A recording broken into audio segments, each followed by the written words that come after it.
ज्ञानशाला कार्यक्रम के पुण्यार्जक हैं स्वर्गीय श्री मंगलाबेन एवं स्वर्गीय डॉक्टर श्री विहुल दास जी की स्मृति में जयश्री बेन, डॉक्टर नेरीश भाई श्रोफ वडोदरा तनव, डॉक्टर फिंजल, डॉक्टर जिगेश श्रोफ वडोदरा अंतरा, अर्पिता नीरज शाह USA कारेलीबाग वडोदरा गुजरात, श्री दिगंबर जैन महिला शास्त्र सभा सूर्यनगर गाजियाबाद, श्री सुभाष जैन, श्रीमती सरोज जैन, श्रीमती रेणु जैन, श्रीमती अंजलि जैन, श्रीमती आरती जैन, सानवी, वर्धन, आरव, कुवम, सोनीपत हरियाणा। मातुश्री निरंजनाबाई सरोदय की स्मृति में सौभाग्यवती सुनंदा सरोदय, धर्मपत्नी professor Umesh Chandra Saroday, Madhuri Jain, Tarachand Saroday, Saurabh, Ritika, Pushpak, Shailesh, Nishigandha, Swastik, Spraha, Nagpur Maharashtra. Shri Parasnath Re Rolling Mills Limited, Durgapur 1, Vardhaman Paschim Bengal. Amita Jain, wife of Anil Kumar Jain, Sangeeta Jain, wife of Vipin Kumar Jain. Manak Chand, Kamala Devi, Rakesh, Neetu, Rishabh एवं आयुषी मुशरफ, B123 सेठी कॉलोनी, जयपुर, राजस्थान। दिवंगत श्री मोहन लाल जी पाटनी कलकत्ता की पावन स्मृति में सौभाग्यमल राजकुमारी, सुनील, संगीता, साहिल, प्रज्ञा एवं उत्सव कलकत्ता, टीकम सुशीला, नवनीत अनामिका, विकास श्वेता एवं सिद्धांत बेंगलोर, बाबूलाल शकुंतला कलकत्ता, अरविंद रेणु एवं यशवर्धन बेंगलोर। जय जिनेन्द्र यस्य स्वयं स्वभावाप्ति प्रभावी कृष्ण कर्मणः तस्मै संज्ञान रूपाय नमोस्तु परमात्मने। पंच परमेष्टि भगवान की जय। बहुत अच्छी तरह आपने बताया कि आत्म ध्यान कैसे किया जाता है, आत्म ध्यान में आनंद कैसा आता है, आत्म ध्यान का फल क्या होता है, निर्जरा ही निर्जरा। तो भगवान फिर हम क्या करें जो हम भी इस मार्ग पर आगे बढ़ सके। आचार्य ने श्लोक नंबर 49 इसलिए लिखा, देखें।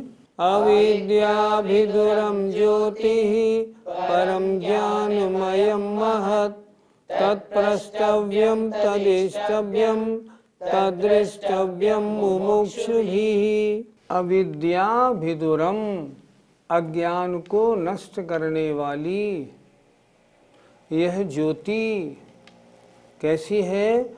उत्कृष्ट ज्ञानमय है और महान है। क्या करें फिर हम? तत्प्रष्टव्यम, इसी के बारे में पूछना चाहिए, उसी को पूछो। तद इष्टव्यम, उसी को पाना चाहिए। क्यों? और क्या पाना? इसके अलावा और है ही क्या? तद्दृष्टव्यम, और उसी को देखना चाहिए। किसको? उस ज्योति को। ज्योति आत्मा के परम स्वच्छ स्वरूप को, उसको देखना चाहिए। किनके लिए? मुमुक्षु भी ही, मोक्ष के इच्छुक जीवों को। प्रश्न था फिर हम क्या करें? आपने जो आत्मानंद की बात बताई हमको बड़ी प्यारी लगी, बहुत अच्छी लगी, और हमें ये निर्णय भी बन गया कि नई नई चीज़ तो अनमोल है। तो आचार्य कह रहे हैं, सुनो, अविद्या को नष्ट करने वाली ये जो ज्योति है, ये जो परम प्रकाश है, यह है ज्ञान स्वरूप है, उत्कृष्ट है और महान है। इससे बढ़िया कोई चीज़ ही नहीं है। फिर क्या करें? तत्प्रष्टव्यम, संसार के झगड़ों की पूछताछ छोड़ दो, सारा जीवन इसी में निकल गया। इसलिए उस ज्योति के बारे में, उस परम शुद्ध आत्मा के स्वरूप के बारे में ही पूछो।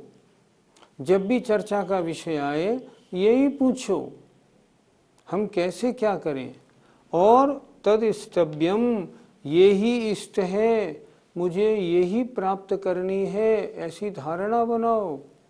और तद्दृष्टव्यम, और उस आत्म स्वरूप के अपने को अपने अंदर देखो।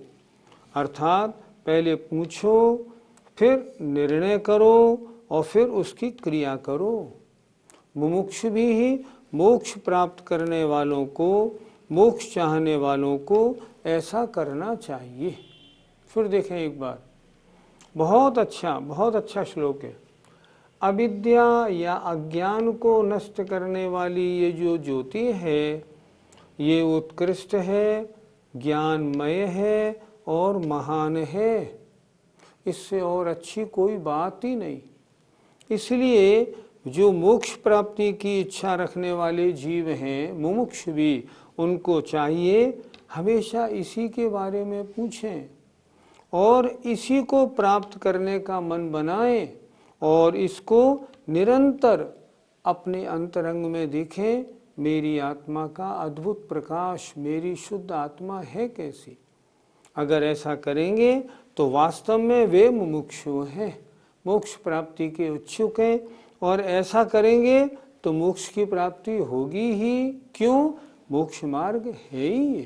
पंडित जी, यहाँ अविद्या से क्या तात्पर्य है? अनादिकाल से आत्मा ने सांसारिक विषयों का ज्ञान बहुत प्राप्त किया, लौकिक विद्याओं में बहुत होशियार बना, व्यापार करने में बहुत तेज बना, बहुत जगह का प्रतिनिधि, अध्यक्ष और मंत्री भी बना, लेकिन आत्मा के बारे में उसने अभी तक कोई जानकारी नहीं की।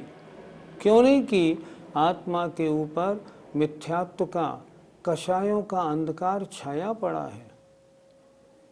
ये अंधकार जो है, इसको यहाँ आचार्य ने अविद्या नाम से कहा है।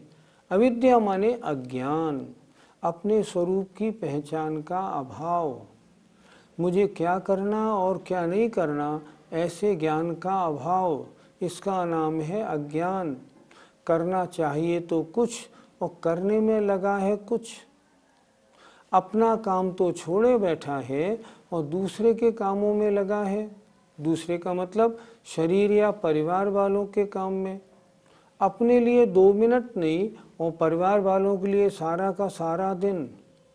ये अज्ञान है। आत्म स्वरूप का परिचय प्राप्त करने की जो कोशिश करते हैं, उनका यह अज्ञान नष्ट हो चुका होता है। इसलिए उन्होंने लिखा अविद्या भिदुरम। अविद्या माने अज्ञान को नष्ट करने वाली।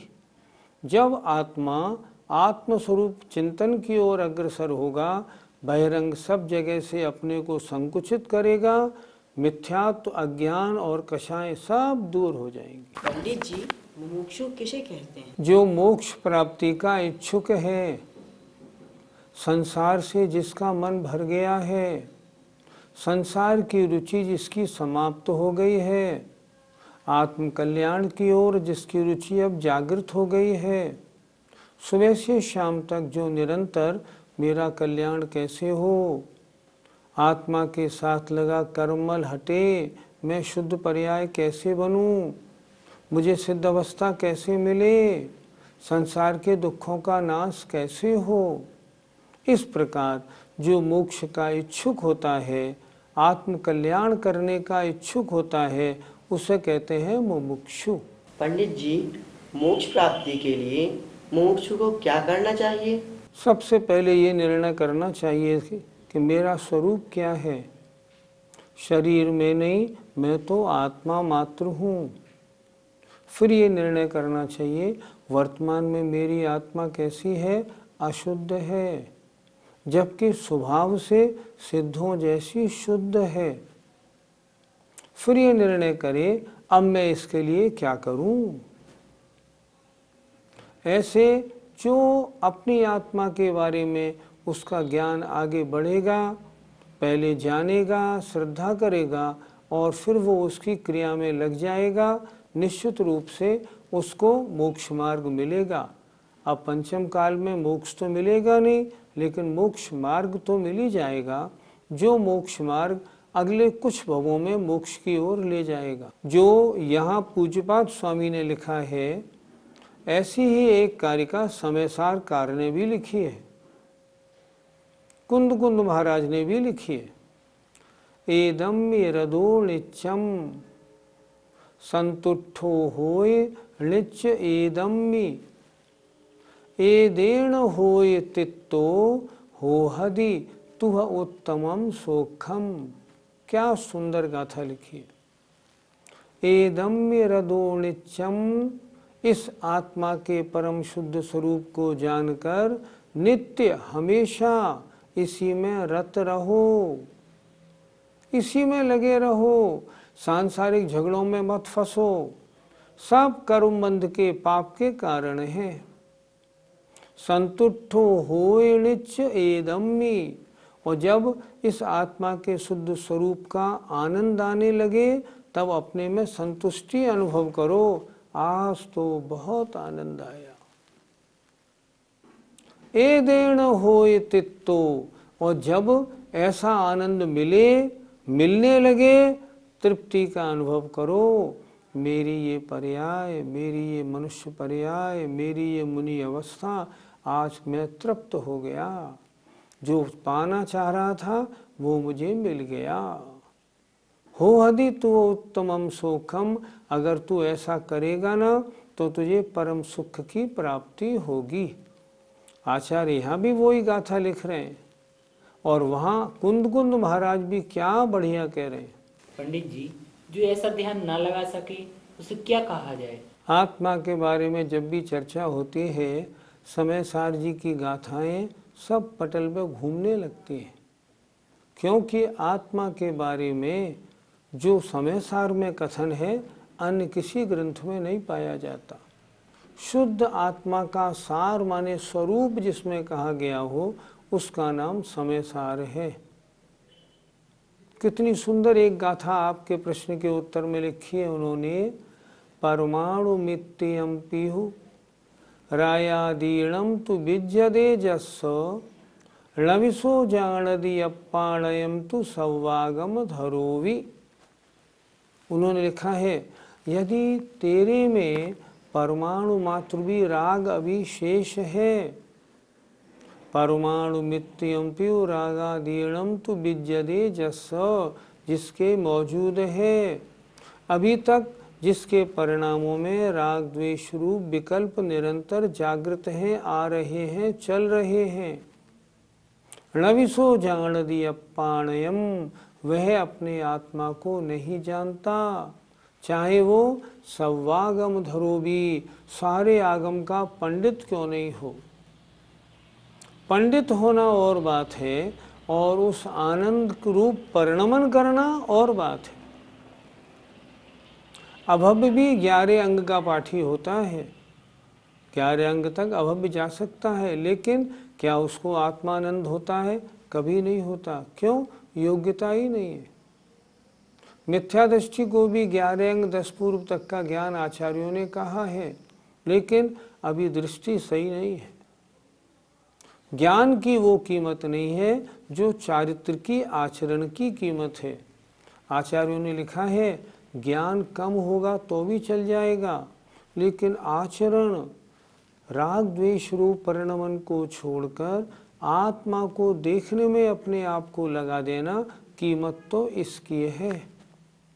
इसलिए अन्य सब झगड़ों को छोड़ के अब जो अपना शेष जीवन बचा है ना, इस जीवन को आत्म कल्याण कैसे हो इसमें लगा देना चाहिए।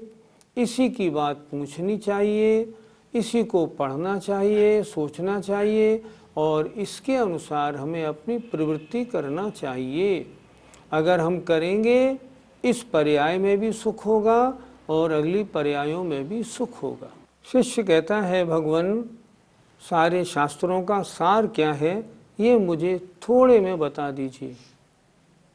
आचार्य अंतिम श्लोक लिख रहे हैं, इसके बाद तो खैर समापन है। इष्टोपदेश का तो ये अंतिम श्लोक है जो निष्कर्ष रूप है। श्लोक नंबर 50।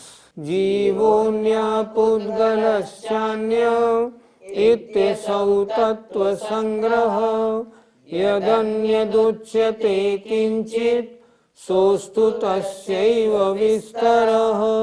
सारे शास्त्रों का सार क्या है ये इस एक श्लोक में आचार्य ने दिया है। आचार्य कह रहे हैं, जीवो अन्यः, जीव अन्य है और पुद्गल अन्य है। आत्मा अलग है, शरीर अलग है। आत्मा अलग है, घर गृहस्थी मकान पुत्र स्त्री आदि सब अलग हैं। इति असौ तत्व संग्रह, यह ही तत्व का संग्रह माने सार है। तत्व का सार सिर्फ इतना जानना है, जीव अलग है और पुद्गल अलग है।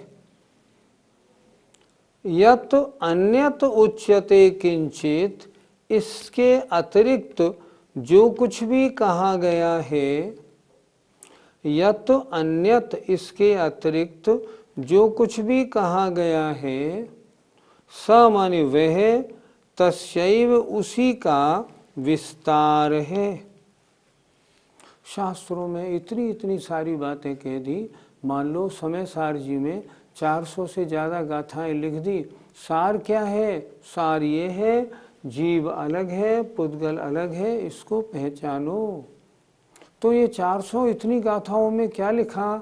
इसमें उसी को विस्तार से समझाया है। सारे शास्त्रों का सार क्या है? सार ये है, जीव अलग है और पुद्गल अलग है। मतलब निज और पर का भेद विज्ञान प्राप्त करो, यही सारे शास्त्रों का सार है। फिर देखें, जीव जुदा है, अलग है और पुद्गल अलग है, ये ही तत्व का सार है। सारे शास्त्रों का तत्व का सार यही है। यत अन्यत इसके अलावा जो कुछ भी कहा गया है, वह उसका ही विस्तार है। निष्कर्ष क्या है? जीव अलग है, शरीर आदि पर पदार्थ अलग है। पंडित जी, क्या सारी जिनवाणी का इसी को सार माना जाए? समंतभद्र महाराज ने जिनवाणी को 4 भागों में विभाजित किया। प्रथमान योग, इस प्रथमान योग में 63 शलाका पुरुषों का जीवन चरित्र है। आप पढ़िए, आप पढ़ेंगे, पूरे चैप्टर में उन्होंने सारी बात लिखी होगी, पूरे अध्याय में, लेकिन अंत की 2 लाइनों में उन्होंने यही लिखा होगा, इस प्रकार हे भव्य जनों, अपनी आत्मा का चिंतन करो, पर पदार्थों से दूर हटो। प्रथमान योग में सब जगह अंतिम जो पैरा होगा उसमें शिक्षा यही होगी। किसी में भी ये नहीं लिखा होगा सांसारिक कार्यों में उलझो, नहीं, किसी में नहीं लिखा होगा। किसी में ये नहीं लिखा होगा कि भेद विज्ञान आवश्यक नहीं। करणान योग की चर्चा करेंगे। करणान योग में सारे गुणस्थान आदि का वर्णन है। उनमें भी अंत में यही कहा है कि मिथ्या दृष्टि सिद्ध कैसे बने, इसका उपाय, और वो उपाय उन्होंने बताया। पहले गुणस्थान से चौथे में आना है, पहले भेद विज्ञान करो, जीव अलग है और पुद्गल अलग है, नहीं, इसके अलावा कुछ है ही नहीं। चरणान योग की चर्चा करें तो आचरण में भी ये सिखाया है कि आचरण ऐसा करो जिससे राग द्वेष कम हो और तुम आत्मा के निकट आते जाओ। गृहस्थी छोड़ो, व्रतों को लो, मुनिपद धारण करो, आत्मध्यान में लीन हो, यही चरणान योग की चर्चा है। और द्रव्यान योग में शुद्ध आत्मा का स्वरूप कैसा है, भेद विज्ञान को अच्छी तरह समझना हो, निज और पर पदार्थ को अच्छी तरह समझना हो, तब द्रव्यान योग की चर्चा देखनी चाहिए। समय सार पढ़ें, परमात्म प्रकाश देखें, समाधि तंत्र आचार्य पूज्यपाद स्वामी का देखें। सबका निष्कर्ष क्या है चारों अनुयोगों का? जीव जुदा है, अलग है और पुद्गल अलग है। एक प्रसंग याद आता है, कुंडलपुर गया था मैं, बड़े बाबा, वहाँ योग सागर महाराज ने उस समय उपवास किए थे। तो योग सागर महाराज का 8वां 9वां दिन उपवास का था। मैं गया, महाराज आनंद से अपने चिंतन में बैठे थे। मैंने नमोस्तु करके कहा, महाराज जी आज आपका 9वां उपवास है। महाराज जी ज़्यादा नहीं, थोड़े से में अच्छा उपदेश दे दीजिए। मुझे आज तक याद है, उन्होंने 2 पंक्ति का एक दोहा सुनाया था, जीव जुदा पुद्गल जुदा यही तत्व का सार, और जो भी ग्रंथों में है याही का विस्तार। मैंने पूछा, महाराज बहुत अच्छा दोहा आपने सुना दिया, दोहा आपने कहाँ से लिया? बोले इष्टोपदेश बहुत सुंदर ग्रंथ है, उसमें जो श्लोक नंबर 50 है ये उसका हिंदी रूपांतर है। याद रखने की चीज़ है, अपने घर पे बोर्ड दीवारों पे लिखने की चीज़ है, ताकि दिन भर नज़रों के सामने रहे। जीव जुदा पुद्गल जुदा यही तत्व का सार, और जो भी ग्रंथों में है याही का विस्तार। वास्तव में सार तो यही है। पंडित जी, क्या इतना जानने से हमारा काम हो जाएगा? शास्त्रों में शिवभूति मुनि का प्रसंग आता है। शिवभूति मुनि शास्त्रों के जानकार बिल्कुल नहीं थे। अचानक उन्होंने एक दिन एक महिला को दाल और दाल का छिलका अलग करते हुए देखा, तुष्मासु भिन्नम, उसको देखा और उनके मन में ये बात घर कर गई, जैसे छिलका अलग है दाल अलग है, उसी प्रकार शरीर अलग है और आत्मा अलग है। ये चिंतन उन्होंने किया, इस चिंतन में ही वो डूबे रहे, और नतीजा इस चिंतन से बिना पढ़े लिखे होने पर भी उनको उसी पर्याय से मोक्ष प्राप्त हुआ। अमृतचंद स्वामी ने समय सार कलश में एक बड़ा सुंदर कलश लिखा है। भेद विज्ञानतः सिद्धा सिद्धा ये किल केचन, तस्यै भावतो बद्धा बद्धा ये किल केचन। क्या मतलब हुआ? आज तक जितने भी सिद्ध हुए हैं, जिन जिन संसारी आत्माओं ने कर्म बंधन को आत्मा से हटा करके मुक्ति पद प्राप्त किया है, वे भेद विज्ञान से ही हुए हैं। भेद विज्ञानतः सिद्धा, और सिद्धा ये किल केचन, जितने भी आज तक सिद्ध हुए हैं उनके सिद्ध बनने में मुख्य कारण भेद विज्ञान का ज्ञान होना। और तस्यै भावतो बद्धा बद्धा ये किल केचन, कितना सुंदर लिखा है। और जितने आज संसार में कर्म बंधन में बंधे हुए हैं, घूम रहे हैं, दुखी हो रहे हैं, तस्यैव अभावतो, उस भेद विज्ञान के अभाव के कारण है। अर्थात संसार में आज तक जो हमारा भटकाव हो रहा है वो भेद विज्ञान के अभाव से हो रहा है। हमने आज तक यही नहीं समझा कि मैं अलग हूँ और मुझे जितने संयोगी पर पदार्थ मिले हैं ये मुझसे भिन्न हैं। अगर मैं इतना समझ लेता, इनसे जुदा अपने को मानने लगता और तद्रूप मेरा आचरण हो जाता, तो मेरा अनादि संसार कभी का समाप्त हो गया होता। इसलिए सभी शास्त्रों का सार है, ग्रहणीय है। और मैं तो एक बात और कहूँगा, ये जो इष्टोपदेश पुस्तक है आपके पास, इस इष्टोपदेश का सार क्या है? आज 50वीं गाथा हो गई, कल बस समापन की एक गाथा और शेष है। इस सब का सार क्या है? सार ये है, हे जीव, तू अपने आत्मा से जितने तुझे पदार्थ दिखते हैं सबको भिन्न मान। तो ये तेरा शरीर दिखता है, ये तुझसे भिन्न है, जुदा है। स्त्री पुत्र आदि घर मकान दिखते हैं, सब तुझसे जुदा है। अपने अंदर में झांक, और जो ज्ञानमयी ज्योति है, जो तेरे आत्मा का शुद्ध स्वरूप है, बस वही तू है और कुछ नहीं। कितना अच्छा लिखा है, जीवोन्य पुद्गलश्चान्य, जीव भी जुदा है, पुद्गल जुदा है, यही सारे शास्त्रों का तत्व का सार है। इसलिए आप सभी श्रोताओं ने इष्टोपदेश अच्छी प्रकार सुना।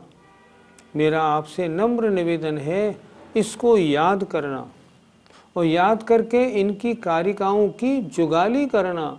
बहुत आनंद है। 1500 वर्ष पुराने इस शास्त्र में पूज्यपाद स्वामी ने अपने जीवन का सार भर दिया है। और अगर ये आज वाला श्लोक भी आपने जीवन में उतार लिया तो निश्चित रूप से कल्याण होगा। मुझे उम्मीद है आप सबने इष्ट उपदेश को इष्ट उपदेश समझकर ही ग्रहण किया होगा और जीवन में उतारेंगे। जय जिनेंद्र। ज्ञानशाला कार्यक्रम के पुण्यार्जक हैं स्वर्गीय श्री मंगलाबेन एवं स्वर्गीय डॉक्टर श्री विहुल दास जी की स्मृति में जय श्री बेन, डॉक्टर नेरीश भाई श्रोफ वडोदरा तनव, डॉक्टर फिंजल, डॉक्टर जिगेश श्रोफ वडोदरा अंतरा, अर्पिता नीरज शाह USA, कारेलीबाग वडोदरा गुजरात, श्री दिगंबर जैन महिला शास्त्र सभा सूर्यनगर गाजियाबाद, श्री सुभाष जैन, श्रीमती सरोज जैन, श्रीमती रेणु जैन, श्रीमती अंजलि जैन, श्रीमती आरती जैन, सानवी, वर्धन, आरव, कुवम, सोनीपत हरियाणा। मातुश्री निरंजनाबाई सरोदय की स्मृति में सौभाग्यवती सुनंदा सरोदय, धर्मपत्नी professor Umesh Chandra Saroday, Madhuri Jain, Tarachand Saroday, Saurabh, Ritika, Pushpak, Shailesh, Nishigandha, Swastik, Spraha, Nagpur, Maharashtra. Shri Parasnath Re Rolling Mills Limited, Durgapur 1, Vardhaman, Paschim Bengal. Amita Jain, wife of Anil Kumar Jain, Sangeeta Jain, wife of Vipin Kumar Jain. Manak Chand, Kamala Devi, Rakesh, Neetu, Rishabh एवं आयुषी मुशरफ, B123, सेठी कॉलोनी, जयपुर, राजस्थान। दिवंगत श्री मोहन लाल जी पाटनी, कलकत्ता की पावन स्मृति में सौभाग्यमल राजकुमारी, सुनील, संगीता, साहिल, प्रज्ञा एवं उत्सव कलकत्ता, टीकम सुशीला, नवनीत, अनामिका, विकास, श्वेता एवं सिद्धांत बेंगलोर, बाबूलाल, शकुंतला, कलकत्ता, अरविंद, रेणु एवं यशवर्धन, बेंगलोर।